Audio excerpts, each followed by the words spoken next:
Maaf ya Ibu Bapak, justru hal-hal yang gini yang jarang diceramahin gitu Ibu Bapak. Diceramah kebanyakan apa? Halal, haram. Ya bagus-bagus aja sih. Tapi ya balik lagi. Jangan lupa misi utamanya Nabi Muhammad itu tauhid, mempersatukan, bukan menyeragamkan gitu. Yuk kita jangan di kelas unta-unta banget lah gitu kira-kira. Jangan di kelas-kelas banget yang cuma ngikutin gak ngerti, ngucapin gak ngerti, bertindak karena kebiasaan gitu. Itulah kenapa Quran itu selalu mengulang-ulang statement gunakanlah akal. Common sense tuh, aduh Ibu Bapak, hal yang mahal yang dikasih Allah ke kita gitu. Masa jarang dipakai sih? Dan puasa itu tidak selesai di 1 Syawal karena kenapa? Konteksnya adalah bukan Ramadan 30 hari tamat beres nanti ketemu tahun depan. No. Karena Ramadan adalah attunement, calibrating, synchronize antara jasadmu, jiwamu, dan ruhmu gitu intinya. Supaya tiga-tiganya jadi selaras. Makanya kembali ke fitrah itu, minal aizin wal faizin, ya di bawahnya jadi ada mohon maaf lahir batin gitu. Nanti ditanya, minal aizin wal faizin artinya apa? Mohon maaf lahir batin gitu. Rada nggak nyambung gitu. Kembali kepada kemenangan itu adalah saat tiga-tiganya menjadi segitiga sama sisi yang disebut dengan yang namanya harmoni. Nah, harmoni itulah nanti yang disebut namanya Islam.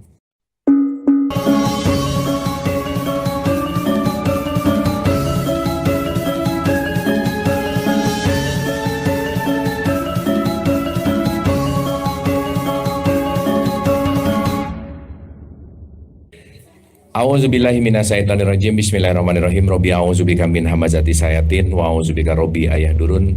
Robbi shrahli sodri wa yassirli amri wahlul 'uqdatam min lisani yafqahu qauli. Assalamualaikum warahmatullahi wabarakatuh. Alhamdulillahirabbil alamin. Segala puja-puji milik Allah Subhanahu wa taala yang atas rahmat karunia kasih sayangnya. Alhamdulillah Ibu dan Bapak yang dirahmati Allah, siang hari ini kita dikumpulkan di tempat yang mulia ini.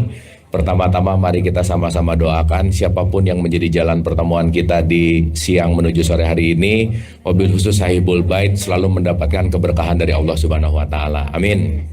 Salawat serta salam juga kita lupakan kita sampaikan kepada seluruh nabi dan rasul, wabil khusus baginda besar kita Rasulullah Muhammad Sallallahu Alaihi Wasallam, kepada para sahabat-sahabatnya, tabiin, pemuka-pemuka agama, wali-wali Allah, pejuang-pejuang bangsa, dan senantiasa sampai kepada kita sampai akhir zaman. Amin, amin ya Allah ya Rabbal Alamin. Sekali lagi Ibu Bapak sehat semuanya? Alhamdulillah. Alhamdulillah ini perdana ya kita setelah Ramadan ya, betul ya. Jadi kita considering ini halal bihalal meskipun udah lama Ramadannya, udah lama Idul Fitrinya, tapi tetap karena ini pertemuan awal setelah Ramadan, saya mengucapkan minal aizin wal faizin, mohon maaf lahir dan batin. Senantiasa Ramadan kita kemarin, Idul Fitri kita kemarin, Ramadan dan Idul Fitri yang benar-benar dipahami, bukan hanya sebagai sebuah tradisi, apalagi sebuah ritual, tetapi mudah-mudahan menjadi perjalanan batin juga untuk kita lebih bisa baik gitu ya, dalam artian lebih sadar gitu bahasanya. Kalau dalam perspektif Islam, senantiasa Ramadan kemarin, Idul Fitri kemarin adalah Ramadan dan Idul Fitri yang diridhoi oleh Allah Subhanahu wa taala. Amin. Dan untuk ibu bapak kita juga tentu saja kita hening sejenak dengan kehusyuan hati, dengan kita hadir utuh di sini saat ini. Al-Hadiniyah, Al-Fatihah. Auzubillah.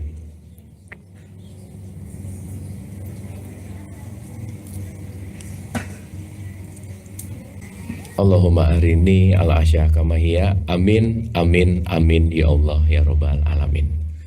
Terima kasih Ibu dan Bapak. Sekali lagi kita supaya semangat, tepuk tangan dong Ibu Bapak. Ini kayak lemas-lemas. Hari ini mungkin perdana ya kita akan belajar lagi Ibu dan Bapak. Pertanyaan saya, mau dari pertanyaan atau mau pemaparan dulu, yang mana? Ibu dan Bapak, mungkin hari ini kita akan recap, tapi juga saya mungkin pengen mendalami dulu tentang beberapa perspektif yang saya rasa kita akan banyak belajar ya dari terminologi-terminologi. Jadi saya mungkin sebentar ya.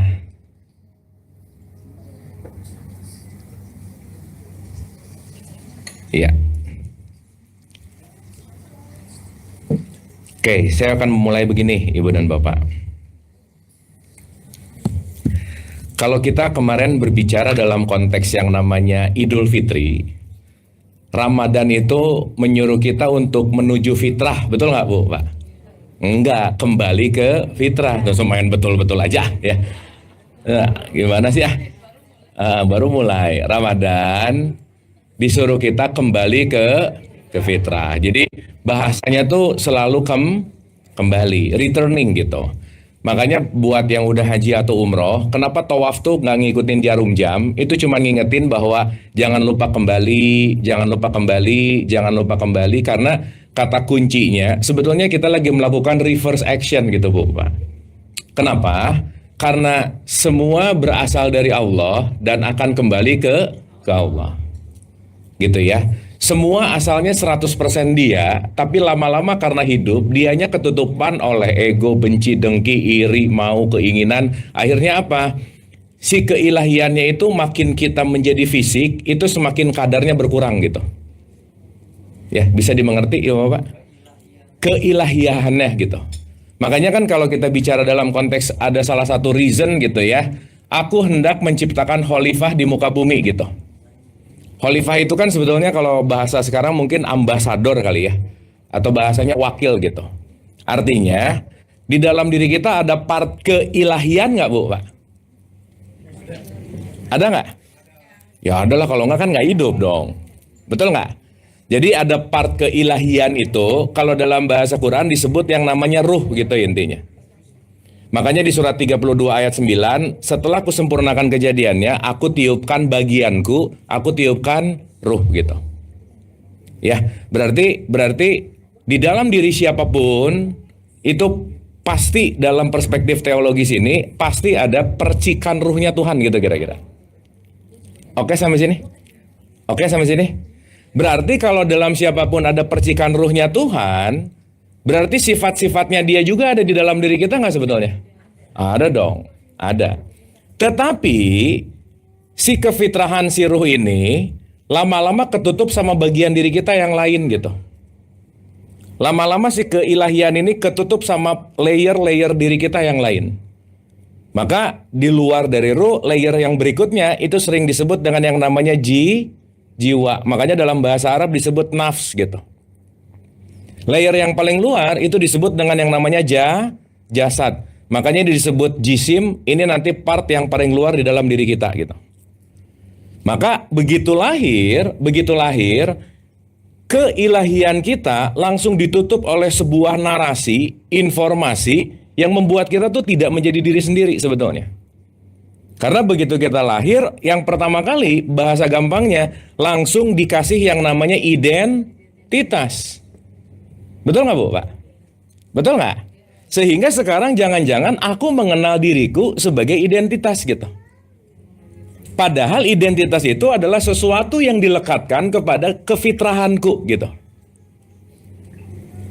Oke Bu Pak? Makanya kemarin kita pernah bahas bahwa sesuatu yang fitrah itu artinya original, tidak pernah berubah gitu. Contoh. Ibu Bapak nama bisa berubah nggak? Bisa berubah nggak? Bisa, berarti nama fitrah bukan? Bukan. Berarti nama diriku yang sejati bukan? Kok pemikirnya lama gini sih? Bukan. Harus ya, sekarang saya tanya, ibu bapak kalau namanya dijelekin sakit hati nggak? Nah, berarti mabuk gitu. Kenapa harus sakit hati? Kan yang dijelekin bukan aku, tapi namaku, betul nggak? Betul nggak? Karena nama bukan kamu, kenapa nama yang dijelekin kok kamu ikut sakit gitu? Gimana Bu? Nama jati, tapi bisa diganti nggak? Jadi kalau diganti jati diri bukan? Nah gimana Ibu ah?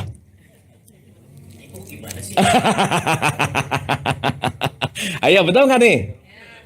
Makanya kan Ibu dan Bapak, kenapa kita perlu banyak waktu untuk mengembalikan ke fitrah? Karena terlalu lama kita lupa sama diri sejati, karena terlalu lama menuhankan identitas kita misalnya.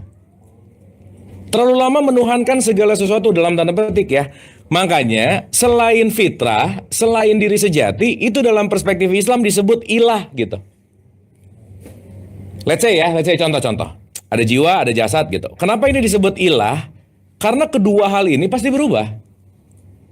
Makanya kan sering disebut la ilah illallah. Nggak ada yang berubah, quote and quote. Tidak ada sesuatu pun kecuali hanya Allah. Nah, percikan yang Allah berikan ke kita di dalam diri kita namanya ruh, inilah kefitrahan kita, part dari keilahiyahan kita gitu intinya. Sampai sini oke Ibu Bapak? Oke? Oke? Berarti orang yang terlahir dia mendapatkan narasi dari luar dirinya, dia mendapatkan tempelan dari luar dirinya, pelan-pelan menjauh dari fitrah atau mendekat kepada fitrah? Menjauh. Kenapa? Karena identitas. Karena dilekatkan sesuatu selain Allah. Ya. Nah, artinya kita ini semua terlahir fitrah nih.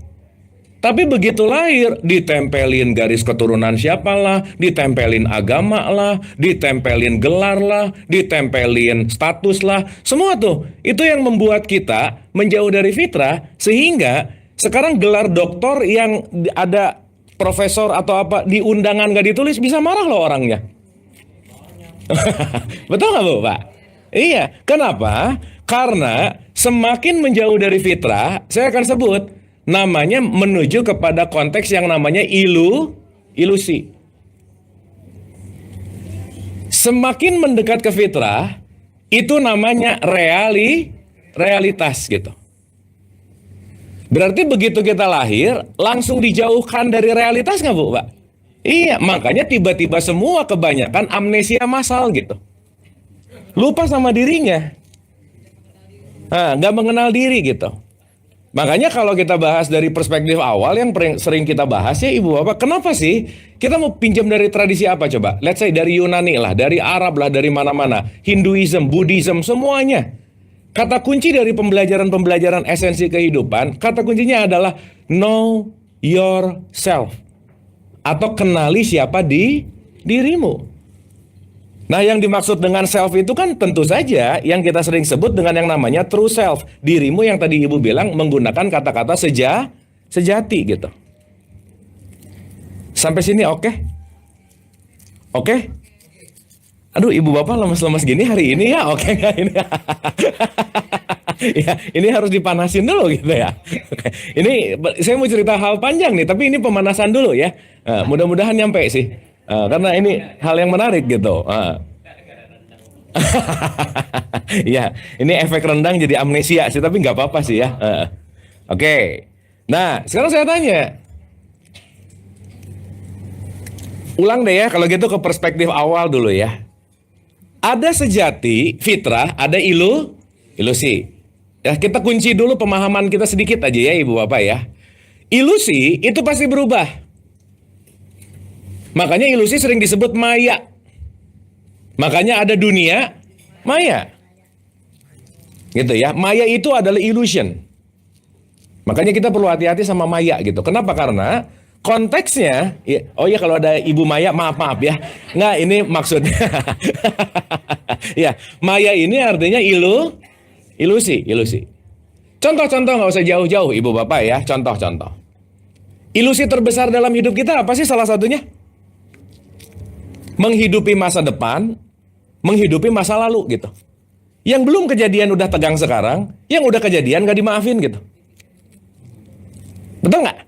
Yang belum kejadian tegangnya setengah mati, yang udah lama banget masih dipegang, masih digendong, masih dipelihara gitu. Dendam, iri, dengki, benci dan seterusnya gitu. Ibu maaf ya, kalau ada nggak orang yang saking bencinya 5 tahun ngelihat mukanya masih menyesak, ada nggak yang begitu Bu, Pak? Ya, berarti dia memelihara ilusi nggak? Memelihara kebencian nggak? Ibu Bapak, kambing dipelihara untung jadi gede bisa dijual. Ini dendam dipelihara nggak jadi apa-apa. Jadi penyakit gitu. Betul nggak? Tapi yang lucu ada kalimat nggak bisa aku maafin gitu. Di satu sisi dia pengen bahagia, tapi kerjaannya dendam mulu gitu. Di satu sisi dia pengen bahagia, tapi kerjaannya hidup di ilusi mulu, kan aneh gitu intinya. Betul nggak Bu, Pak? Yes. Nah, makanya dari ilusi menuju realitas, bahasa kerennya disebut awakening. Awakening itu artinya bangun. Bangun itu artinya Buddha. Buddha itu awaken. Bahasa Arabnya awaken namanya kiamat gitu. Makanya kiamat adalah orang yang melepaskan dunia ilusi menuju kepada kenyataan. Makanya konteksnya Ramadan mengembalikan ke fitrah ini pasti mengalami al-qiyam, qiyam. Konteksnya adalah bagaimana aku dalam wilayah menuju kepada wilayah sadar gitu intinya. Sampai sini oke Bu, Pak? Clear ya? Maka wilayah maya dalam perspektif Quran disebut dunia gitu. Wilayah realitas disebut akhirat gitu. Suka doa gitu nggak? Robana atina fi dunya hasanah wa fil akhirati hasanah wa qina adzabannar. Artinya apa? Harapannya adalah dunia yang permainan ini nggak menjebak kita untuk menerima realitas gitu intinya. Karena nanti Ibu dan Bapak, semua problem manusia, semuanya aja satu sebenarnya. Menolak kenyataan, udah itu aja. Titik, udah. Jadi kalau tanya satu-satu punya masalah nggak? Jawabannya rata-rata banyak. Enggak, satu kok. Iya, masalah kita itu adalah, nggak ada yang masalah ibu bapak ya, saya nggak ikutan lah ya. Masalah manusia itu adalah menolaknya yang namanya realitas, menolaknya yang namanya kenyataan. Kenapa? Karena kita menghidupi ilusi, tetapi tidak hidup di dalam kenyataan. Makanya disuruh Ramadan gitu kira-kira. Sampai sini oke? Oke? Dah. Saya kalau nyebut aku sekarang, berarti saya lagi ngomongin aku yang sejati. Oke ya Ibu Bapak ya? Oke, sekarang saya tanya. Tubuh ini aku bukan? Nah, mulai. Dia gini, Ibu Bapak kalau ngomongin tangannya sendiri, ngomongin tangan apa? Tanganku. Betul? Tangan apa? Ku. Berarti ada tangannya si, akunya siapa? Iya, aku saya balik lagi lah, bolak-balik. Berarti ada sesuatu yang memiliki tangan namanya tanganku, betul? Berarti tangan aku bukan? Ih. Ini di Tribun Timur iya, di sini beda-beda ini gimana? Gini. Gini dulu. Yang jauh dulu. Kita ngaji terakhir kapan sih Ibu Bapak? 2 bulan ya? Oh, Desember ya? Februari ya? Iya. Oh iya. Ya oke. Ulang ya, pelan-pelan ya Ibu Bapak ya. Pelan-pelan. Kayaknya nggak nyampe sih ke situ, tapi nggak apa-apa ya. Kita santai aja pokoknya ya. Santai aja. Gini. Saat botol ini belum saya beli, boleh nggak saya bilang botolku? Nggak boleh dong, belum saya beli. Masih di toko, betul? Nah, saya nyampe ke toko, saya beli. Saya bawa, ditanya, itu botolnya siapa? Botolku. Botol? Berarti kalau ini disebut botolku, botol aku bukan? Kenapa? Karena ada botol, ada aku.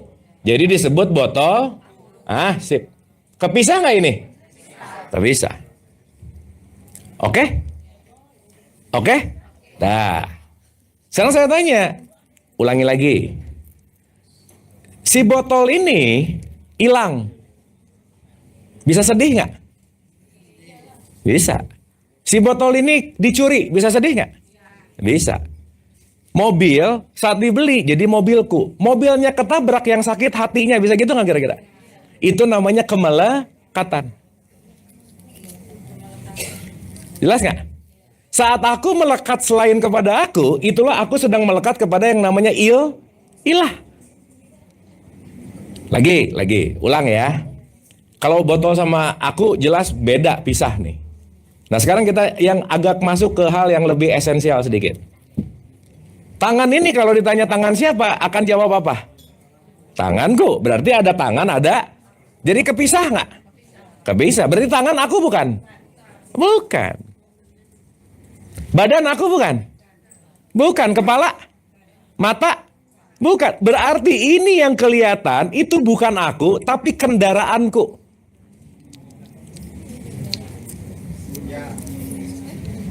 Paham kan nih? Kalau kendaraan berarti ada sopirnya nggak? Ada. Berarti ini alat untuk kita bisa hidup nggak kira-kira? Tapi ini bukan dirimu, bukan. Ini adalah tubuhmu. Berarti kalau ini bukan aku, si tubuh fisik yang namanya jasad berubah nggak? Ibu-ibu suka, bapak-bapak suka nggak ngerasa berubah gitu deh. Gini, ibu bapak tadi pagi ngaca sama 15 tahun yang lalu ngaca beda nggak? Nah, udah gitu aja. Lebih lucu mana?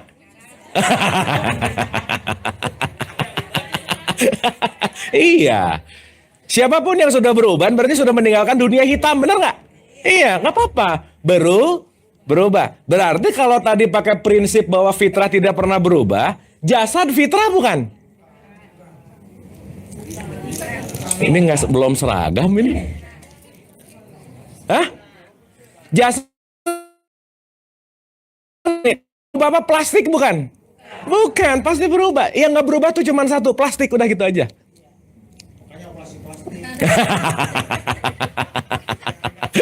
Iya, makanya operasi plastik laku gitu karena ya gitu terus. Ini sampai sini oke. Paham ya? Berarti tubuh berubah nggak nih? Berubah. Berarti tubuh fitrah bukan? Bukan, udah jelas. Karena berubah. Ranger berubah. Paham ya sampai sini ya? Oke, sekarang saya tanya. Berarti kalau gitu, tubuh yang berubah-ubah perlu nutrisi nggak? Perlu, namanya makan minum. Oke? Karena tubuh ini memerlukan tingkat untuk bertumbuh survival mode, namanya makan dan minum. Berarti saat ibu dan bapak makan dan minum lagi ngasih nutrisi apa? Tubuh. Tapi sekarang saya tanya, tubuh ini bagian kita satu-satunya bukan? Hah? Gini. Gini. Botol ini benda baik atau benda buruk? Enggak, tergantung, netral. Nah, netral. Kan tergantung siapa yang make, betul nggak? Kalau dipakai ya diisi minuman untuk minum ya baik. Tapi ngelihat orang sebel dilempar ya jangan juga gitu. Oke sampai sini? Oke, sekarang saya tanya. Berarti dia ini akan baik atau buruk tergantung faktor yang lain nggak? Berarti tergantung tangan saya nggak? Enggak, karena tangan saya juga kendaraan. Betul nggak? Ini namanya hardware gitu. Setiap hardware tergantung softwarenya nggak? Iya, softwarenya namanya jiwa. Nah, softwarenya di tengah-tengah nih, namanya jiwa. Makanya pertengahan itu kalau dalam bahasa Arab disebut barzah. Ibu bapak pernah dengar kata barzah nggak? Iya, pertengahan itu adalah jiwamu gitu. Yang paling dalam namanya ruh, yang paling luar namanya jasad, pertengahannya adalah jiwa. Berarti jiwa menentukan tindak tanduk tangan mulut kaki kita nggak? Iya. Berarti kalau jiwanya sakit, ucapannya menyakitkan nggak? Jadi ibu bapak kalau ada orang ngomong nyakitin terus, nggak usah ikut sakit hati. Kenapa? Lagi sakit. Beneran nggak ini? Kalau ada orang tindakan tangannya menyakitkan orang, emang dia lagi sakit jiwanya. Gitu. Makanya kan saya sering bilang ya ibu bapak, bumi ini rumah sakit jiwa besar. Semua penduduknya sakit jiwa dengan kadarnya masing-masing. Jadi ibu bapak ketemu orang nyebelin, ya udah sesama pasien rawat jalan beres. Dia sakit, saya sakit. Kan dua-duanya lagi belajar, betul nggak? Makanya disimpan di sini semuanya untuk belajar. Berarti semua orang di bumi ini jiwanya bermasalah nggak? Iya udah, itu intinya. Sampai sini oke? Oke? Tapi jiwa itu aku bukan? Nah mulai nih. Bukan, karena jiwa bisa berubah. Dia bisa tumbuh. Dia bisa semakin dewasa gitu. Contoh ya ibu bapak. Kalau jasad menua pasti nggak? Tapi kalau jiwa mendewasa pasti nggak? Maka menua belum tentu, mendewasa belum tentu. Belum tentu.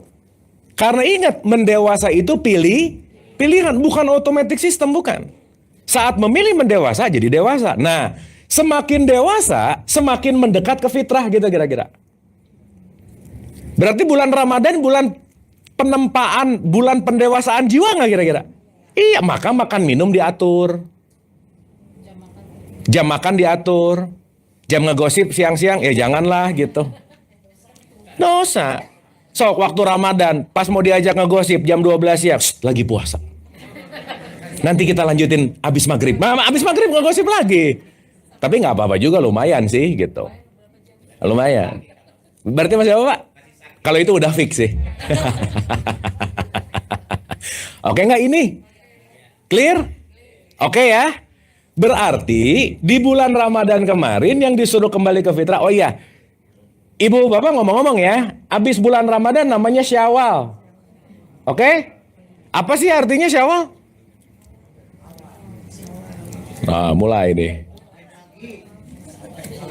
Bukan. Syawal itu artinya improvement, perbaikan, peningkatan. Jadi sekarang saya tanya, Ramadan selesai di 1 Syawal nggak? Ramadan di 1 Syawal selesai nggak? Kan di Syawal suruh peningkatan ini. Berarti mulai Ramadan justru waktu 1 Syawal. Karena Ramadannya bulan latihan, perang benerannya 1 Syawal. Maksud saya, waktu di bulan Ramadan, bulan latihan menang mulu, waktu 1 Syawal udah perang beneran, kalah mulu, ya jangan dong gitu. Oke nggak ini Ibu Bapak? Sip ya? Nah, maaf ya, untuk sebagian besar, Ramadan itu cuma jadi festival gitu. Bulan pesta kuliner aja sih gitu. Tapi nggak berdampak kepada bulan-bulan yang lain, karena kenapa? Lupa bahwa konteks ini adalah continuous improvement. Nanti kita cerita ya, kenapa sebenarnya Ramadan itu harus dimulai dari konteks yang namanya Isra Mi'raj dulu gitu. Rajab. Jadi sebenarnya Ibu Bapak ya, kalau kita mau ngelihat alur yang agak-agak oke banget, kita tuh puasa harusnya 2 bulan sebelum Ramadan gitu. Preparing di Ramadannya. Dan puasa itu tidak selesai di 1 Syawal, karena kenapa? Konteksnya adalah bukan Ramadan 30 hari tamat beres, nanti ketemu tahun depan. No. Karena Ramadan adalah attunement, calibrating, synchronize antara jasadmu, jiwamu, dan ruhmu gitu intinya. Supaya tiga-tiganya jadi selaras. Harmoni gitu.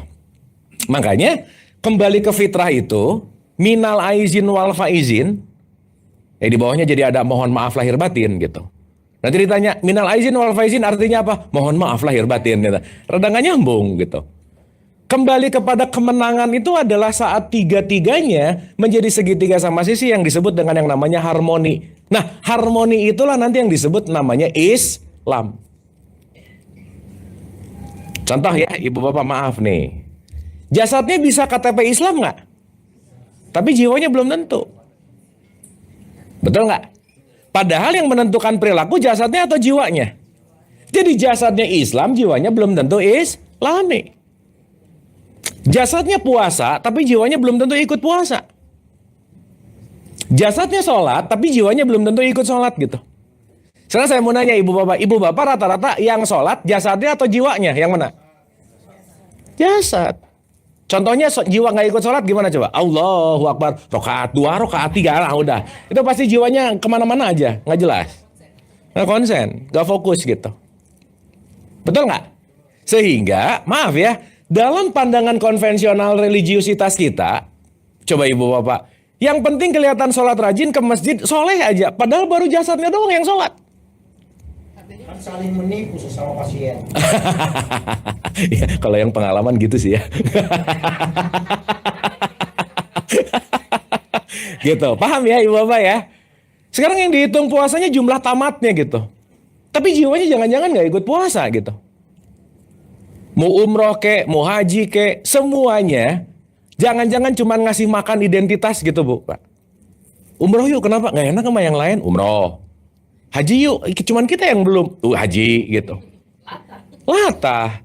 Jadi semuanya jangan-jangan memenuhi ekspektasi eksternal, tapi tidak membentuk si jiwa ini yang konteksnya adalah bertumbuh gitu intinya. Sampai sini oke Bu Bapak? Oke ya? Oke ya? Nah, berarti yang paling penting itu jasadnya atau jiwanya?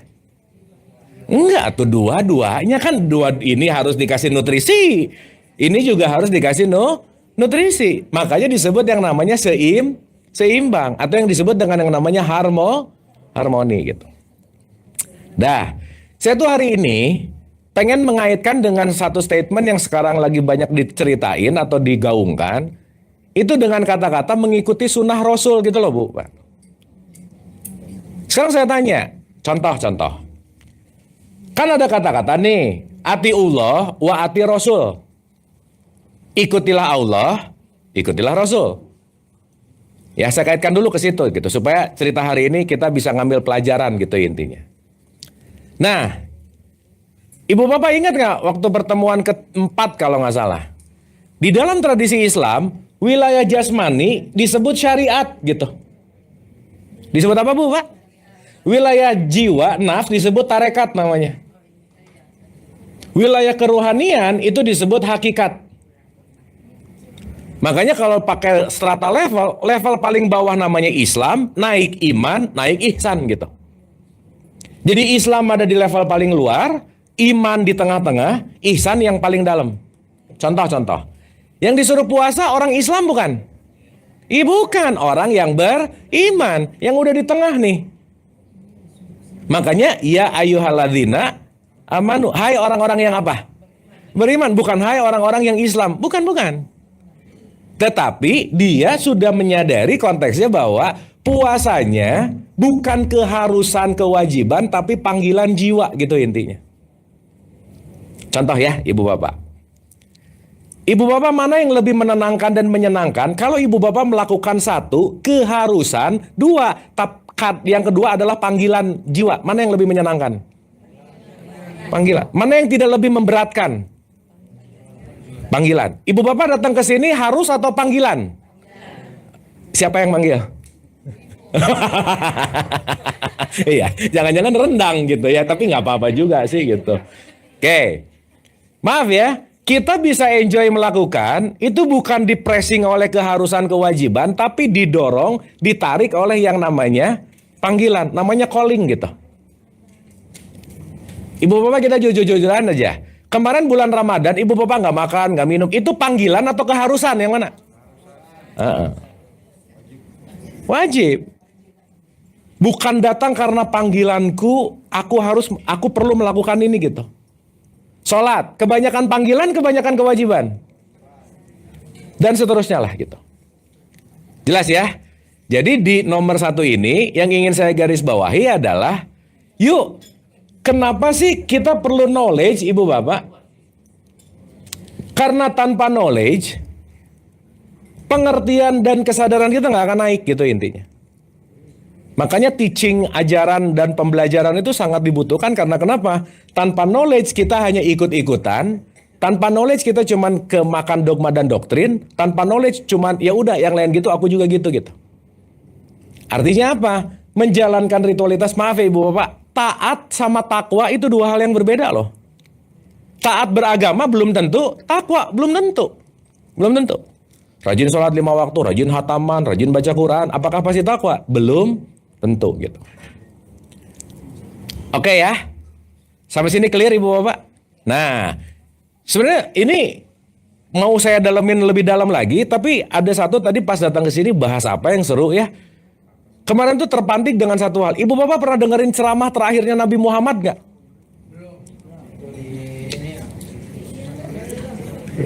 Kalimat statement terakhirnya Nabi Muhammad di Haji Wada, pernah dengar statementnya nggak? Kita boleh belajar itu nggak kira-kira? Supaya maksud saya gini, orang sekarang berlomba-lomba ngikutin Nabi Muhammad, jangan-jangan ngikutin jasadnya doang gitu loh Bu, Pak. Yang diikutin cara makannya, cara bajunya. Bagus sih, tapi sekarang kalau kita ngomongin yang agak lebih esensial, yang diikutin dari Nabi Muhammad tuh apa sih sebenarnya? Sehingga kan kalau kita bicara, ada kata-kata yang disebut sunnah. Sunnah Rasul. Yang lucu di bulan Ramadan kemarin, Kang, pas buka puasa. Allahu Akbar. Kang, yuk kita buka dulu bareng. Ya oke, ini Kang, kurma, ini sunnah Rasul. Kok sunnah Rasul? Saya bilang, ya Nabi Muhammad nggak makan cendol, cincau, dan lain-lain. Ya nggak ada di sana gitu. Benar nggak ini? Gorengan gitu misalnya, candil gitu, kolak gitu, nggak ada. Ya Bapak maaf ya, Buka puasa pakai kurma itu sunnahnya Nabi Muhammad bukan? Atau budayanya? Budaya, tradisi. Ya paham ya? Sehingga nanti kita tidak buta lah dalam tanda petik. Mana sih wilayah budaya, mana wilayah yang namanya ajaran. Kan kita nggak disuruh jadi Arabi, ibu bapak, disuruhnya jadi Islami. Oh mati sih. Cik. Nah. Ini mungkin ditukar dulu baterainya. Oke, sampai sini oke dulu ibu bapak. Boleh kita bahas ini? Boleh ya? Supaya kita tuh nggak terjebak dalam perspektif hanya budayanya, tapi tidak mengindahkan ajarannya atau tidak mengindahkan esensi hakikatnya gitu intinya. Makan pakai 3 jari budaya atau ajaran? Budaya. Pakai gamis gitu budaya atau ajaran? Nah gitu. Sip ya. Ya supaya kita kadang-kadang ibu bapak maaf ya, yang agak baru-baru jadi religius tuh tiba-tiba jadi ganti-ganti kalimat syafakillah lah, fi amanillah lah, barakallah lah gitu. Kalau di kita tuh nah macam-macam ya. Dia bagus-bagus aja sih. Tetapi maksud saya adalah concernnya tidak terletak pada wilayah yang non fitrah, tapi kita kembali kepada fitrah. Oke sampai sini? Oke? Ini oke nggak sih? Oke, oke ya. Ya. Mungkin kalau pembahasan bisa kali menyentuh ya. Ya. Ini Al-A'raf ayat 172. Ya. Di sini kan ada kata-kata Allah mengambil kesaksian terhadap ruh. Ya. Agar seraya berkata, bukankah aku ini Tuhanmu? Seraya mereka menjawab betul. Engkau Tuhan kami bersaksi kalau kami lakukan yang demikian agar di hari kiamat Ya. kami tidak mengatakan sejumlah ketika itu kami lakukan. Intinya adalah yang diminta pertanggungjawabannya kan di sini adalah ruh itu sendiri. Ya. Hubungannya sama badannya, sama apa segala macam. Ya. Terus saya kembali juga di ayat di surat An-Nur. Tapi kalau ngomongin pakai struktur bahasa sih, di 717 itu kalimatnya anfus gitu. Anfus itu ngomonginnya nafsi sebetulnya. Lanjut dulu. An-Nur 35. Ya. Saya cuma merefer kepada Allah, cahaya langit dan bumi. Terus di sini yang di bagian akhirnya Allah memberi petunjuk kepada cahayanya bagi orang yang dia kehendaki. Jadi Allah cuma bicara antar cahaya itu. Betul. Oke. Nggak ada sambung-sambung aja lah. Oke, gini ibu bapak, gini. Kan kalau Quran tuh selalu ngomongin, ibu bapak pernah dengar kata hidayah, pernah dengar nggak? Hikmah, petunjuk, pernah dengar nggak? Tadi statement Allah menarik loh. Allah memberi petunjuk kepada siapa yang Dia kehendaki, betul? Kepada cahayanya, apalagi lebih dalam lagi gitu. Pertanyaan saya gini, berarti semua orang dapat petunjuk nggak? Hah? Kan tadi ada kalimat Allah cahayanya, cahaya Allah itu memberi petunjuk kepada siapa yang Dia kehendaki, betul? Betul? Berarti semuanya dapat nggak? Enggak dong, kan yang Allah kehendaki, betul nggak? Sekarang saya tanya, kita dapat petunjuk atau enggak? Berarti yang menentukan siapa? Oh ibu bapak mabuk beneran ini, serius sudah. Wah udahlah, ini gawat nih ya. Kita mending rendang lagi lah kalau gitu. Iya, kenceng salah lagi ya. Coba dengerin dulu pertanyaan, dengerin dulu. Kan Allah Allah milih, betul nggak? Tapi kita yang terpilih atau enggak, yang menentukan siapa? Ya aku lah. Gitu. Nah, balik lagi ke cahaya. Siapa yang menyalakan cahayanya akan menarik cahayanya Allah gitu kira-kira. Sip ya? Makanya bahasa cahaya itu diartikan sebagai the true self. Itulah dirimu sejati yang bagian dari percikanku gitu kira-kira. Contoh ya ibu bapak, contoh. Anggap aja lah ya, ruh itu cahaya, ketutup sama ruang jiwa, ketutup sama ruang jasad. Kalau ini ada jasad, ini ada jiwa, cahayanya di sana, kelihatan nggak cahayanya? Enggak, ketutup. Berarti kalau cahaya ini pengen tampak, gimana caranya? jasad dan jiwanya diregulasi gitu intinya. Makanya di bulan puasa makan dan minum diatur, nggak boleh marah. Supaya apa? Supaya cahayanya nyala gitu kira-kira. Jelas ya? Karena cahaya itu nggak mungkin nyala sama orang yang terlalu banyak makan misalnya ibu bapak. Susah. Kekenyangan. Boro-boro mau cahaya mikir aja susah. Bener nggak ibu bapak nih? Gini, gitu. Terlalu banyak emosi, ego, benci, marah, susah. Makanya jasad sama jiwa di bulan Ramadan diregulasi gitu ini. Oke? Oke? Berarti sholat itu urusan jasad, jiwa atau cahaya yang mana? Semuanya. Supaya jasadnya diam, jiwanya hening, cahayanya nyala gitu. Jasadnya diam namanya tumakninah. Jiwanya hening namanya khusyuk. Tumakninah plus khusyuk, nah dapat enlighten baru. Makanya di bulan Ramadan rakaat sholat dibanyakin gitu ibu bapak. Supaya kita banyak main ke wilayah cahayanya gitu intinya. Oke? Dapat ya?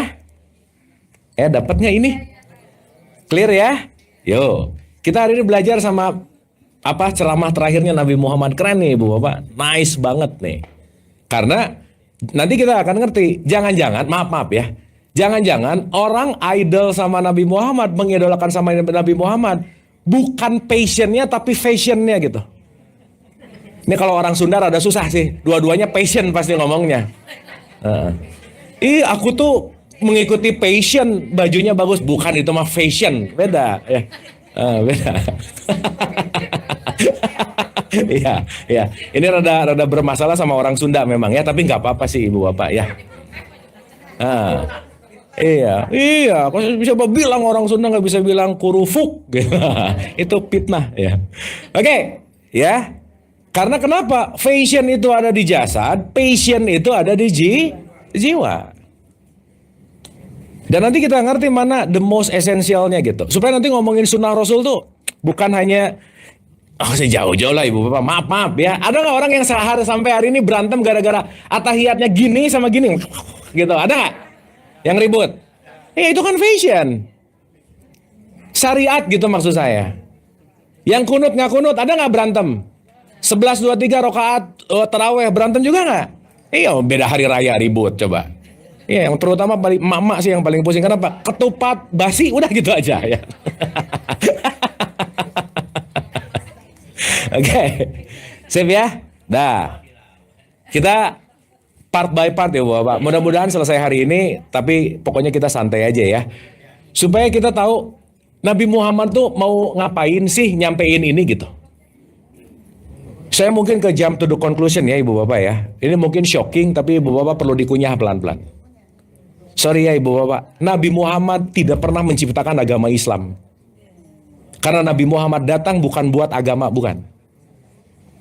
Tapi memperbaiki makanya Nasrani, Yahudi, Majusi nggak dihancurin, tapi bikin yang namanya tauhid yang disebut persatuan. Jelas ya. Jangan lupa Islam ada setelah Nabi Muhammadnya nggak ada secara religion. Kristen ada setelah Yesusnya nggak ada secara religion. Jewish ada setelah Musanya nggak ada secara religion gitu. Even buku Quran yang ibu bapak baca sekarang Nabi Muhammad nggak pernah lihat tuh gitu. Betul nggak? Karena dibukukan 50 tahun setelah Nabi Muhammadnya wafat. Oke sampai sini. Contoh, ibu bapak sekarang gerakan sholat ngikutin Nabi Muhammad nggak? Kayak pernah ngelihat aja. Bener nggak ini? Kita dapat berita lihat tapi berantem nggak bu pak? Nah gitu. Berarti itu tadi konteksnya sibuk dalam wilayah fashion. Waktu mati nggak dibawa bu pak. Mau Gucci kayak Hermes nggak dibawa gitu. Tapi poin saya itu bukan masalah identity sebagai konteks yang namanya kemasan, tapi the most essential things adalah isinya gitu. Oke? Oke nggak ini? Oke. Pelan-pelan ya, ibu bapak ya. Oke. 1. Part pertama. Wahai manusia, dengarkanlah kata-kataku baik-baik. barangkali setelah tahun ini aku tidak lagi bertemu dengan kalian di tempat ini. Jadi Nabi Muhammad bilang, this is very important lah gitu kira-kira. Siapa tahu udah nggak bisa lagi cerita, ini ingat ini baik-baik gitu intinya. Ya, nomor 1 ibu bapak, nomor 1 nih. Sesungguhnya darah kalian, harta kalian, dan kehormatan kalian adalah suci. Kenapa coba Nabi Muhammad ngomongin ini ibu bapak? Orang Arab waktu itu senang banget perang nggak bu pak? Bunuh-bunuhan nggak kira-kira? Iya. Rebut-rebutan tempat, tribe yang paling besar dan seterusnya, selesai aja udah. Oke, makanya Nabi Muhammad first thing first, dia lagi berbicara tentang humanity gitu. Tentang kemanusiaan. Ibu bapak maaf ya, kemanusiaan itu fitrah bukan? Kok bingung? Fitrah. Manusia. Sekarang saya tanya, bisa nggak kemanusiaan jadi berantem, jadi ribut gara-gara beda identitas? Nah, bisa. Orang kemarin yang mau Paskah ada yang diributin sama orang Islam, betul nggak bu pak? Iya, gara-gara beda identitas kemanusiaannya jadi lupa gitu kira-kira. Betul bu pak? Padahal, maaf ya ibu bapak, ini kita seruangan ini semua manusia nggak? Iya, yang beda apanya? Identitasnya. Iya. Ya akhlak kan output lah. KTP-nya beda, pola berpikirnya beda, agamanya dengan perspektif yang kedalaman beda-beda. Gitu nggak bu pak? Tapi kita semua sesama manusia nggak? Nah gitu. Anyway ibu bapak maaf ya. Setiap orang punya program yang sama atau beda? Beda, udah titik. Dari 8 miliar yang hidup di bumi, ada 8 miliar program yang beda. Itu tolong digaris bawah tanda seru. Jadi ibu bapak lagi-lagi kalau ketemu orang nyebelin udah aja, oh emang programnya gitu, beres sudah. Mau gimana? Dan kita nggak bisa ngerubah program di luar tuh nggak bisa aja intinya. Gimana pak? Program dan bawaan gini, program itu lebih ketika bawaannya diinstal sama faktor eksternal sih sebetulnya. Ada installment gitu. Gitu. Ibu bapak kita lahir dari orang tua yang beda nggak? Lingkungan yang beda nggak? Satu ibu punya 3 anak aja, 3-3-nya bisa beda programnya. Betul nggak bu bapak? Nah gitu intinya. Pokoknya ibu bapak, satu hal yang membuat kita akan jauh lebih bahagia dari sebelumnya, satu aja ibu bapak, jangan ngatur siapa-siapa, udah gitu aja. Dan karena nggak bisa gitu. Dan semua balik lagi ya, penderitaan, karena aku menginginkan siapapun sesuai dengan keinginan kita 100%, udah nggak bisa aja udah. Oke? Oke, jadi nomor 1 message-nya adalah tentang humanity. Makanya kalimatnya begini. Sesungguhnya darah kalian, harta kalian, dan kehormatan kalian adalah suci. Nih ya ibu bapak nih ya. Janganlah kalian saling menzolimi. Janganlah kalian merampas hak sesama. Janganlah kalian mengkhianati amanah. Kembalikan titipan kepada yang berhak menerimanya. Karena manusia tidak akan menjadi mulia bila hidup dengan menumpahkan darah, memakan hak orang lain, dan merendahkan martabat sesamanya. Itu nomor 1 loh bu. Dia lagi ngomongin apa nih? Humanity. Contoh nggak usah jauh-jauh aja. Maaf ya ibu bapak. Korupsi memakan hak orang lain nggak? Ada nggak orang yang KTP-nya Islam tapi korupsi? Nah berarti mau pakai gamis tapi korupsi. Fashion banget gitu. Fashion. Ya. F.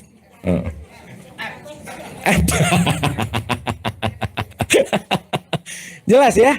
Makanya sekarang yang ya maaf ya ibu bapak ya, kadang-kadang begitu ngelihat, tapi kita nggak bisa memungkiri sih. Yang pertama kali mata visi kita lihat fashionnya atau passionnya? Fashion. Ini kurang Islami ini, kenapa? Pakai celana pendek ini gitu. Padahal kita bisa jadi ketipu sama fashion, tapi kita belum tentu passionnya tuh bisa jauh lebih Islami daripada kita yang fashionnya, looksnya sangat religius gitu kira-kira. Setuju ibu bapak? Oke. Clear ya? Nah, jadi message nomor 1 adalah humanity. Nah, ketahuilah, segala bentuk kezaliman jahiliyah harus dihentikan. Di sini ada kata-kata jahiliyah. Ibu bapak pernah dengar kata jahiliyah nggak? Pernah dengar kata jahiliyah nggak? Apa arti jahiliyah? Bangor. Jahiliyah, bangor itu sinonim, bukan definisi, bukan. Benar sih. Jahil itu apa? Usil, bodoh, benar. Tapi satu poin Ibu Bapak, jahiliyah adalah saat seseorang belum bisa menampakkan cahaya Tuhan di dalam dirinya, itu namanya jahiliyah.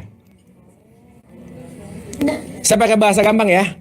Jahiliyah adalah orang yang lagi dalam keadaan mabuk, belum sadar, itu namanya jahiliyah. Berarti sholat rajin tapi nggak gosip. Nah itu jahiliyah banget tuh. Puasa rajin tapi ngegunjing orang mulu. Jahiliyah banget gitu kira-kira. Jelas ya? Jadi intinya jahiliyah itu adalah sesuatu yang jauh dari fitrah. Berarti dia beneran ketutup dari semua konteks, itu disebut zaman jahiliyah. Makanya maaf ya Ibu Bapak, sekarang tuh suka ada yang ngomong gini, aduh jadi inget ya dulu zaman jahiliyah, kayak sekarang nggak aja ya gitu. Nah, kayak jahiliyah tuh zaman dulu gitu kira-kira ya. Detik ini berarti kita bisa jahil nggak? Iya, namanya mabuk atau lalai gitu. Maaf. Orang korupsi pinter nggak Bu Pak? Pinter, tapi kepandaiannya digunakan untuk menzalimi. Jahil nggak kira-kira dia? Gituin. Sip ya? Oke ya? Berarti kalau lagi ngegosipin orang jahiliyah nggak dia? Gitu. Sip ya? Oke, ulang ya, ulang. Ketahuilah, segala bentuk kezaliman jahiliyah harus dihentikan. Balas dendam yang diwariskan turun-menurun harus dihapus. Nih, Bu, Pak. Ini kakeknya dendam sampai cucunya ikut dendam sekarang. Gimana? Riba yang menindas harus dihapus. Riba tuh kelebihan yang menyusahkan. Jangan salah ya, Ibu Bapak ya. Karena kemanusiaan tidak akan tumbuh di atas kerakusan, dendam, dan penindasan. Kemanusiaan hanya tumbuh di atas keadilan, kasih sayang, dan tanggung jawab gitu. Yang bait kedua lagi-lagi ngomongin humanity nggak kira-kira? Iya. Nah sekarang yang menarik, maaf ya Ibu Bapak ya. Saat sekarang orang ngikutin fashionnya Nabi Muhammad tapi bukan passionnya, bisa jadi terkotak-kotak nggak Bu Pak? Iya. Nggak usah beda agama lah, beda mazhab berantem. Betul nggak? Satu mazhab beda tafsir ribut. Satu tafsir beda guru ribut juga gitu. Nah ini terjadi terus gitu intinya. Kenapa? Karena lagi-lagi kita tidak melihat kefitrahannya, tidak melihat secara holistik, tapi melihat secara parsial, konteks lebih kepada essential fashion, bukan dari passionnya gitu. Sampai sini oke Bu Pak? Ngomong-ngomong saya mau nanya ya Ibu Bapak, maaf nih. Islam itu fashion apa passion? Hah?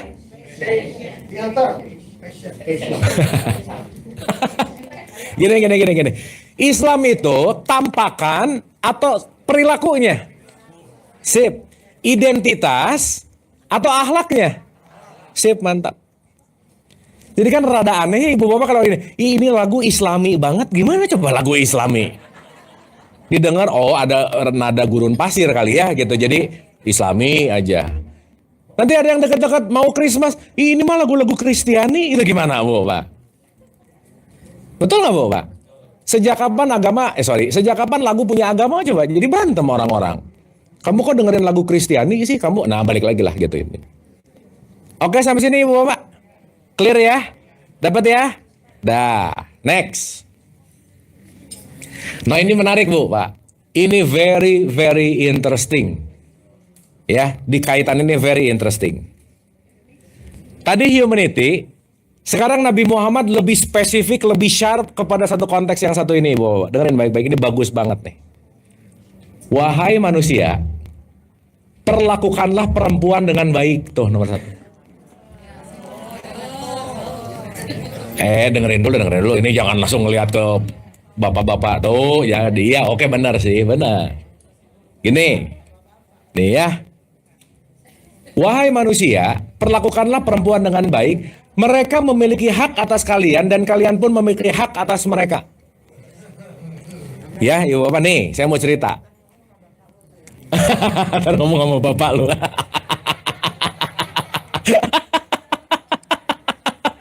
Ya, bagus. Oke.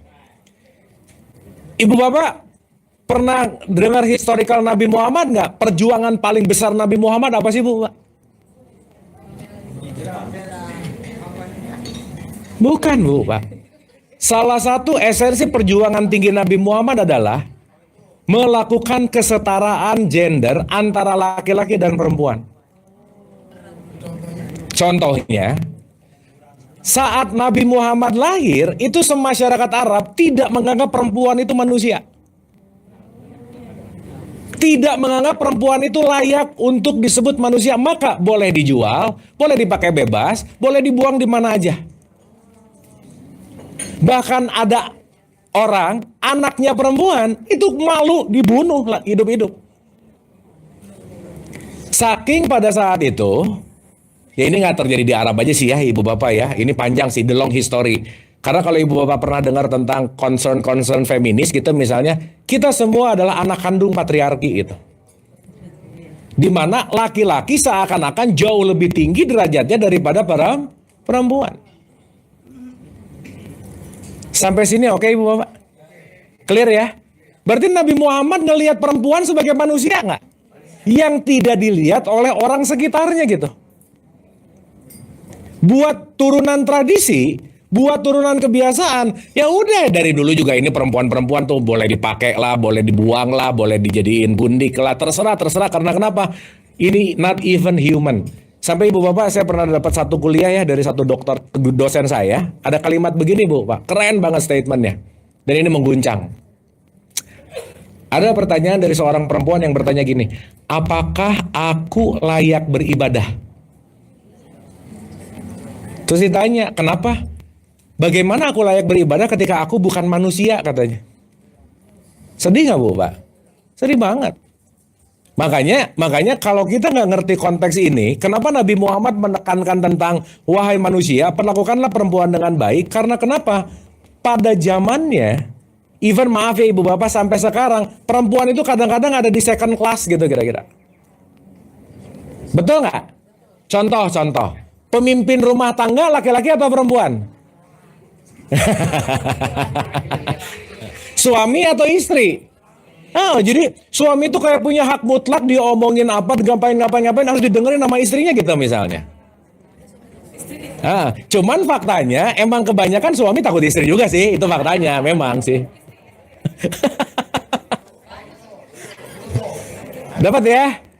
Nah, sehingga dalam perspektif ini, kenapa Nabi Muhammad mengedepan? Contoh lagi ya ibu bapak. Di Quran itu banyak banget kalimat hai manusia, laki-laki dan perempuan.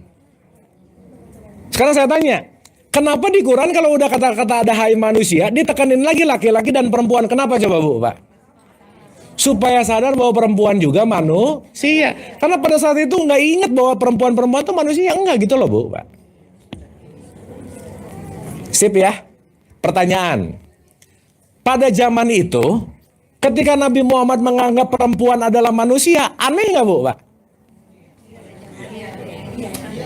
Aneh nggak? Aneh karena dia out of the box, out of the mind, dari pemikiran, tradisi, dari keturun dogma dan doktrin sekitarnya gitu. Makanya gelar pertama setelah Nabi Muhammad jadi Rasul apa gelarnya? Orang gila.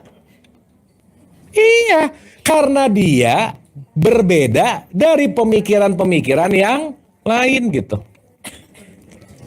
Sampai sini oke bu pak? Oke ya? Clear ya? Dah. Nah, berikutnya, makanya ibu bapak maaf ya, kalau kita baca Quran, kita juga perlu ngerti bahwa ada proses transisi. Contoh. Ini ayat yang paling terkenal di surat An-Nisa tentang poligami misalnya. Contoh.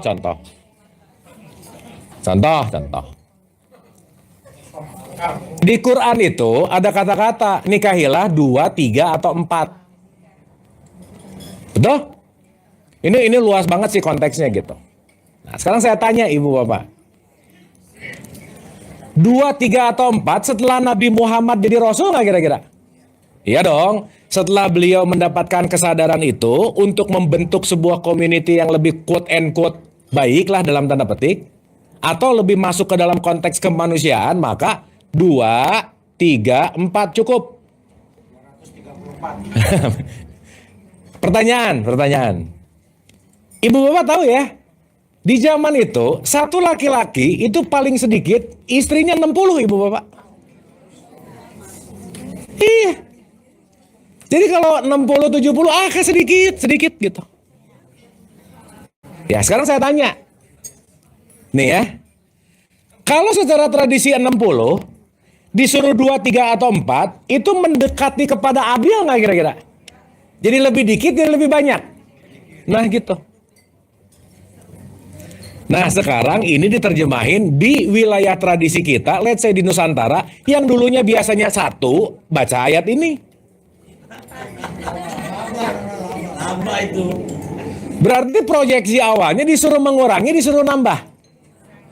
Ngurangin dong, dari yang banyak udah 2, 3, 4 aja deh gitu. Tapi balik lagi, karena ngikutin fashionnya, Nabi Muhammad juga istrinya 4, kita ngikutin sunnah Rasul istrinya jadi 4 gitu misalnya. Kan gak gitu maksud saya. Oke ibu bapak, sip ya. Berarti sampai titik ini aja, maaf ya. Kalau ada kata-kata atiullah wa ati Rasul, ada kata-kata di dalam diri Rasulullah ada yang namanya suri tauladan, kira-kira rujukan primernya ke fashionnya atau ke passionnya? Passion di sini nih. Contoh, Nabi Muhammad waktu dilemparin sama orang-orang Yahudi kotoran, ngebales nggak? Ngebales, tapi dibalas ngasih makanan. Betul nggak ini? Nah, berarti Nabi Muhammad melakukan kemuliaan nggak kira-kira?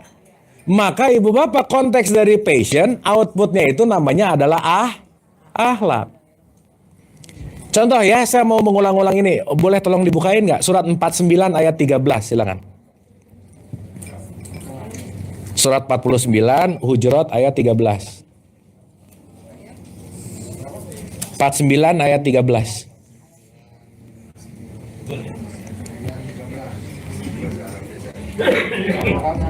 Billahi taufiq wal hidayah. Hai manusia, sungguh kami telah menciptakan kamu dari seorang laki-laki dan seorang perempuan. Oke. Kemudian kami jadikan kamu berbangsa-bangsa dan bersuku-suku agar kamu saling mengenal. Oke, tahan dulu ibu bapak. Dijadikan berbangsa-bangsa, bersuku-suku, berbeda-beda disuruh apa? Kalau saling mengenal berarti saling belajar nggak kira-kira? Berarti perbedaan itu fitrah nggak? Agak aneh kalau kita benci sama perbedaan, itu aneh.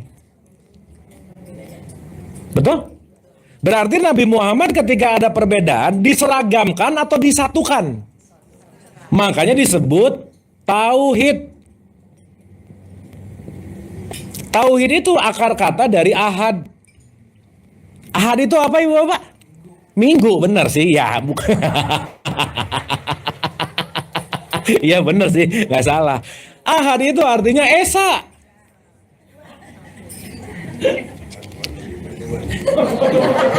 Kalau esa artinya apa bu, Pak? Nah, mulai lagi nih. Di Pancasila, sila pertama, ketuhanan yang maha satu atau ketuhanan yang maha esa? Kenapa menggunakan kata esa? Tunggal. Esa itu bukan satu tapi menyatu.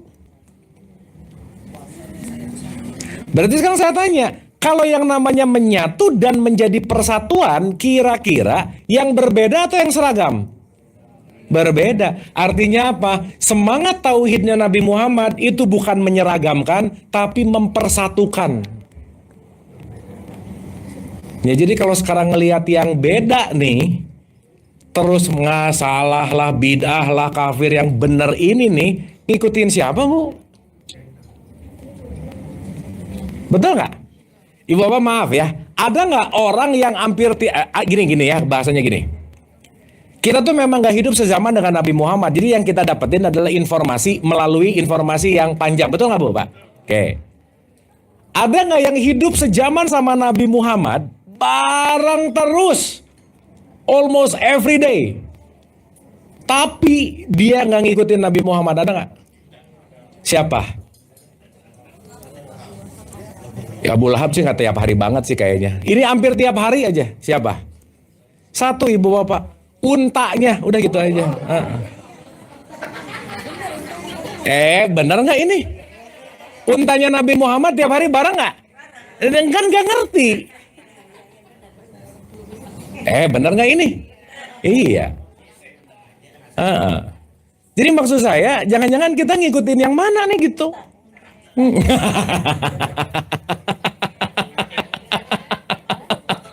Paham ya?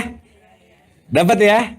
Sehingga balik lagi, once kita bicara atiullah wa ati Rasul, di dalam diri Nabi Muhammad itu ada uswatun hasanah, lebih kembali kepada yang namanya passion. Lanjut. 15-nya. Tadi kan 13 ya? 14-nya. Orang Arab Badui berkata, kami telah beriman. Katakanlah kepada mereka, kamu belum beriman, tapi katakanlah kami telah tunduk kepada Islam. Oke, tahan dulu Ibu Bapak. Saya pakai analogi ini supaya gampang ya. Ada level unta, ada level Muhammad gitu kira-kira. Nih, contoh. Kalau level unta nih, begitu ngelihat yang beda, langsung menilai, langsung menyalahkan, langsung pokoknya menjajah. Itu level unta aja udah pasti. Tapi kalau levelnya Muhammad itu kan salah satunya sidik gitu ya, fatonah, amanah, top. Begitu ngelihat yang beda, ada curiosity, bisa belajar apa nih dari yang beda gitu kira-kira. Beda nggak Bu Pak? Beda nggak? Sekarang karena balik lagi ya, dogma doktrin kelompoknya kencang banget, beda kunut, beda atahiyat dan lain-lain, bisa langsung menyalahkan nggak kira-kira? Iya, padahal perbedaan itu adalah Nah, orang Arab Badui ditanya sama Nabi Muhammad, kamu udah beriman belum? Udah. Nabi Muhammad bilang, belum. Udah. Rajin sholat udah, rajin puasa udah, umroh udah, haji udah. Iya, kata Nabi Muhammad, kamu taat sih udah, tapi belum tentu beriman gitu kira-kira. Berarti Arab Badui ini ngikutin fashion atau passion? Fashion. Khataman rajin, pengajian rajin, tapi passionnya, leveling Muhammadnya nggak diikutin gitu loh Bu Pak. Jelas ya? Boleh diulang 14-nya? Mas Azhar? Orang-orang Arab Badui berkata, kami telah beriman. Katakanlah kepada mereka, kamu belum beriman. Kamu belum? Lanjut. Tapi katakanlah, kami telah tunduk karena iman belum masuk ke dalam. Karena iman belum masuk ke dalam hati. Lanjut. Dia tidak akan mengurangi sedikit pun pahala amalmu. Sungguh Allah Maha Pengampun, Maha Penyayang. Sungguh Allah Maha Pengampun, Maha Penyayang. Berarti kalau sifat cahaya, sumber cahayanya pengampun penyayang, sumber percikannya juga pengampun penyayang juga nggak kira-kira? Iya. Kira-kira pengampun penyayang bawaannya pengen ribut, pengen damai Bu Pak? Ya udah gitu aja. Sip ya. Jadi kalau ngelihat yang bawaannya pengen ribut, unta aja, udah gitu kira-kira. Ya, kira-kira. Ya, oke ya. Sip. Ini sampai sini follow Ibu Bapak? Dapat ya? Clear ya? Supaya nanti kita ngerti supaya nanti kita ngerti ngikutin sunnah tuh yang mana gitu intinya, ya. Sip. Wahai manusia, perlakukanlah perempuan dengan baik. Mereka memiliki hak atas kalian dan kalian pun memiliki hak atas mereka. Jangan jadikan rumah sebagai tempat kekuasaan yang melukai. Tetapi jadikanlah tempat yang aman, tempat saling menjaga, tempat saling memuliakan. Sebab ukuran iman bukan hanyalah ibadah di hadapan Allah, tetapi juga akhlak kepada orang yang paling dekat dengan kita. Oh, keren banget Bu Pak. So, passion adalah how your relationship atau bagaimana relationship kita sama orang-orang terdekat dengan kita gitu. Contoh lagi, surat 4 ayat 36 misalnya. Lagi. Mempengingat nih. Anissa ya, Ibu Bapak, Anissa bukan ayat poligami doang, enggak ya Ibu Bapak ya. Jangan Anissa poligami gitu, jangan. 36. Dan sembahlah Allah dan janganlah kamu mempersekutukannya dengan sesuatu apapun. Dan berbuat baiklah kepada kedua orang tua. Kedua orang tua terus karib kerabat, orang dekat. Orang-orang miskin, tetangga dekat dan tetangga jauh. Oke, di sini Allah pengen kita tuh berbuat baik sama lingkaran terdekat dulu nggak Bu Pak? Iya. Jangan yang jauh-jauh baik sama yang paling dekat nggak baik gitu misalnya. Bukan itu gitu poinnya. Makanya di situ nggak ada dulu tiba-tiba dan berbuat baiklah kepada tetangga jauh gitu. Baru ke ibu bapak, baru ke karib kerabat. Enggak.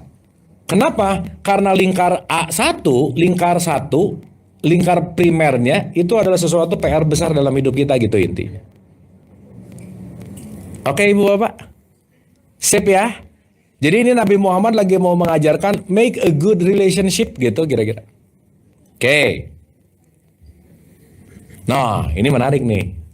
Berikutnya. Wahai manusia, Tuhan kalian satu katanya. Asal kalian juga satu. Kalian semua berasal dari Adam. Maka tidak ada kelebihan atas orang Arab dan non-Arab. Tidak ada kelebihan dari non-Arab dan atas Arab. Tidak ada kelebihan yang berkulit putih atas berkulit hitam. Tidak ada kelebihan yang berkulit hitam dan berkulit putih kecuali ketakwaan dan keluhuran amal. Jadi jangan membanggakan suku. Coba bukan nih. Warna kulit, keturunan, jabatan atau harta, kemuliaan manusia bukan terletak pada identitas lahirnya, tetapi pada kebersihan hati dan kebaikan tindakannya. Saya mau nanya ibu bapak, Allah beserta orang takwa atau beserta keturunan Nabi? Yang mana? Jadi mau ngaku-ngaku keturunan Nabi kayak keturunan apa? Di hadapan Allah, best of the best adalah yang paling takwa. 16:128 coba.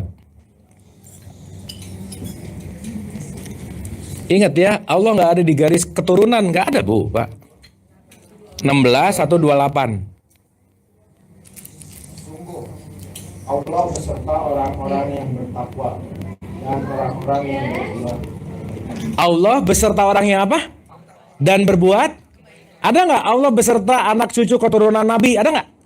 Nggak ada. Allah beserta yang A, yang B, yang C dari identitas? Nggak ada. Karena proyeksinya tetap kembali sama seperti apa yang disampaikan Nabi Muhammad. Ibu bapak maaf ya. Berarti dari masa itu rasis tinggi banget nggak kira-kira? Bapak yang nggak usah dari zaman itu sih. Sekarang juga.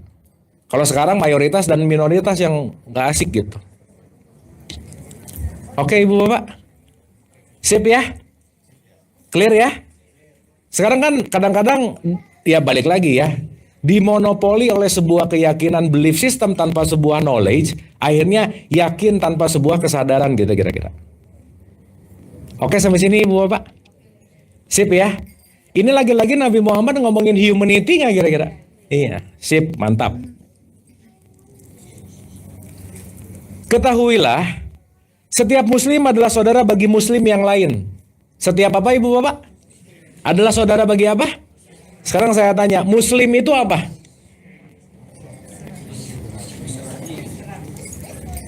Muslim itu personnya atau sifatnya?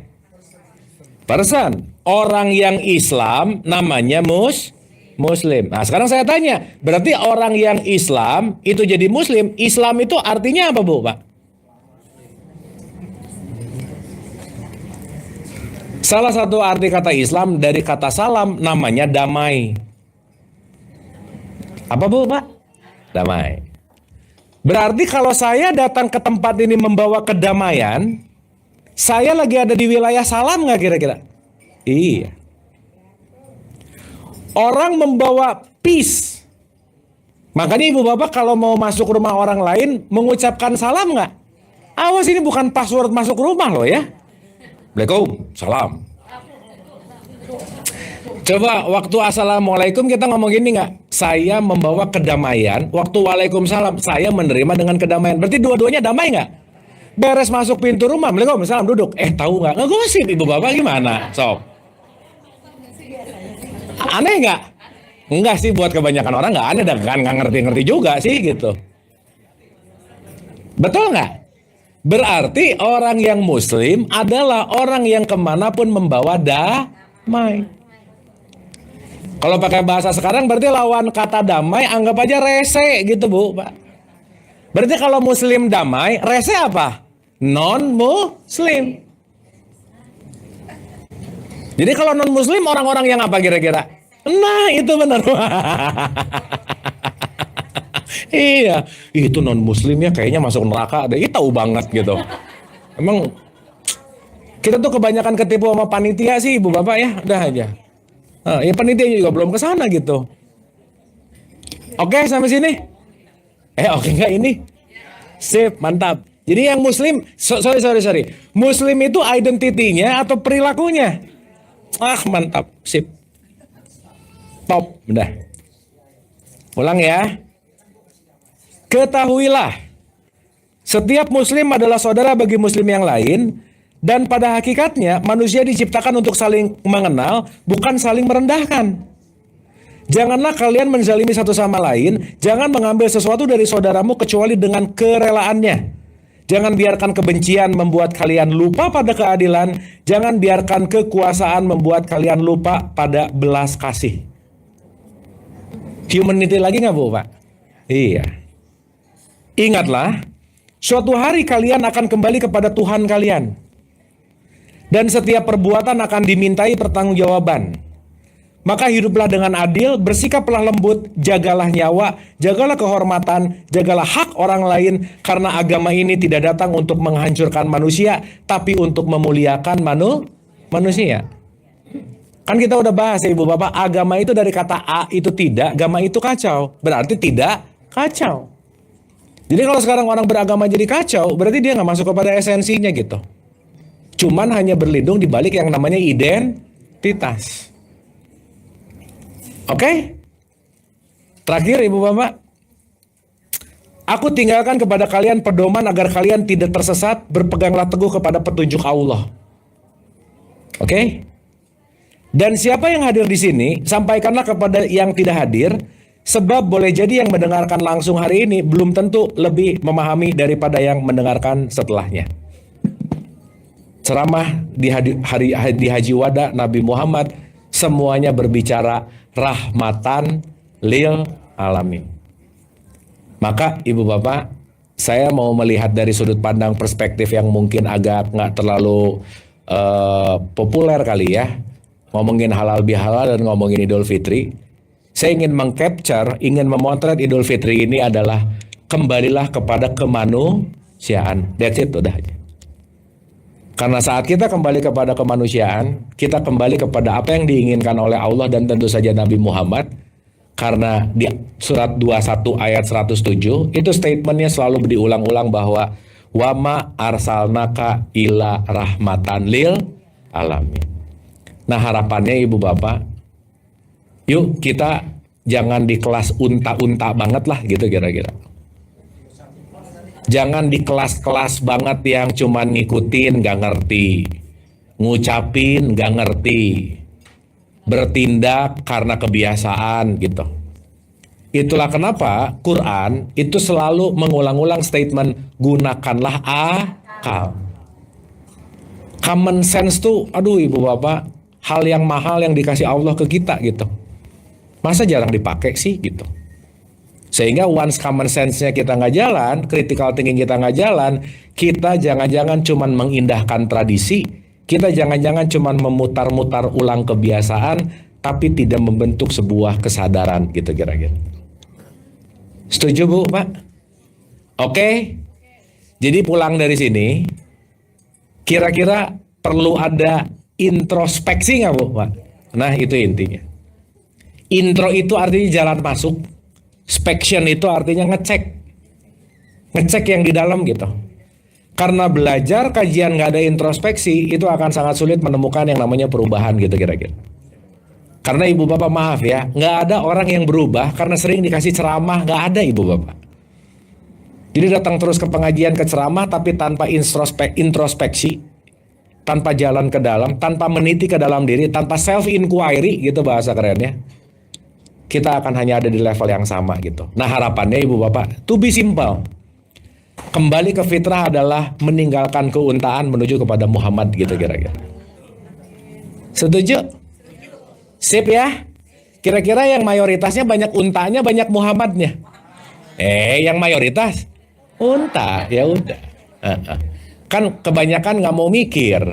Kebanyakan ikut-ikutan, betul nggak? Nah itulah kenapa kita perlu yang namanya bijak. Oke Ibu Bapak, sip ya.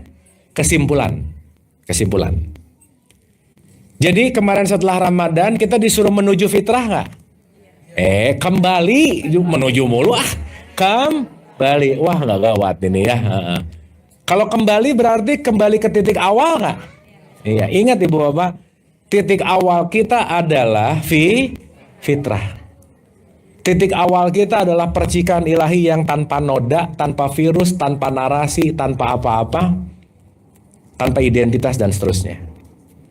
Jadi Ibu dan Bapak, saat kita mulai melihat siapapun tanpa identitasnya, setidaknya itu latihan yang sangat baik untuk menuju kembali kepada fitrah gitu. Karena mau di hadapan kita jenderal, mau di hadapan kita CEO, mau di hadapan kita tukang parkir, mau di hadapan kita tukang bakso, yang kita lihat secara cepat itu pasti identitas fisikal lahiriahnya. Tapi jangan lupa, kemana saja kita menghadap, di situ wajah Allah. Kemana kita menghadap, esensi ilahiyah selalu ada di tempat yang kita lihat. Jadi Ibu Bapak, semakin fitrah, semakin ngelihat Allahnya daripada mereknya.